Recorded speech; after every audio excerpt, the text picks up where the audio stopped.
ಗೌರಪಾದರು ಹೇಳಿದ್ದಾರೆ. ಗೌರಪಾದರು ಹೇಳಿದ್ದಾರೆ, ಆಕಾಶದಿಂದ ಘಟಾಕಾಶ ಹೇಗೆ ಹುಟ್ಟುತ್ತದೆಯೋ, ಆಕಾಶ ಹೇಗೆ ಹುಟ್ಟುತ್ತದೆಯೋ, ಆಕಾಶದಿಂದ ಘಟ ಹೇಗೆ ಹುಟ್ಟುತ್ತದೆಯೋ, ಆಕಾಶದಿಂದ ಘಟ ಹೇಗೆ ಹುಟ್ಟುತ್ತದೆಯೋ, ಹಾಗೆಯೇ ಈ ಜೀವರುಗಳು ಇವರ ಶರೀರಾದಿಗಳು ಹುಟ್ಟಿವೆ.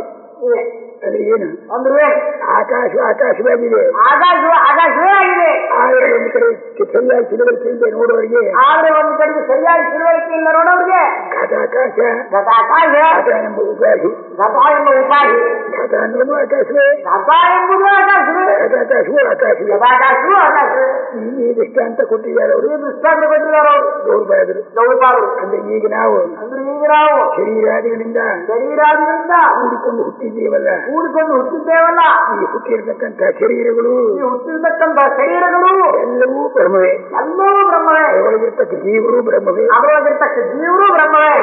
ಪ್ರಾಣ ಧಾರಣೆಯಿಂದಲ್ಲ ಪ್ರಾಣಗಳು ಬ್ರಹ್ಮವೇ, ಅವೆಲ್ಲವೂ ಬ್ರಹ್ಮವೇ, ಎಲ್ಲವೂ ಬ್ರಹ್ಮವಾಗಿದೆ. ಆದರೂ ನಾವು ಅಜ್ಞಾನದಿಂದ ಹೀಗೆ ತಿಳ್ಕೊಂಡಿದ್ದೇವೆ.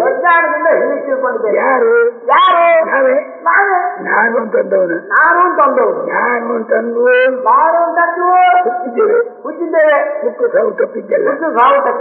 ಹಿಂದೆ ಹೋಯ್ತು ಹುಟ್ಟಲೇ ಇಲ್ಲ.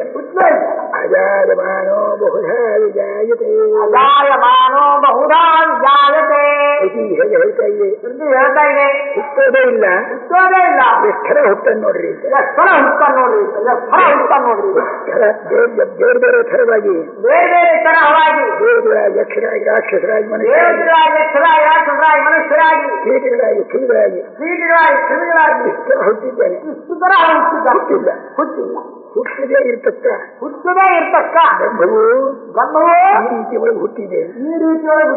ಹೀಗೆ ಹುಟ್ಟೋದುಂಟೆ ಉಂಟು.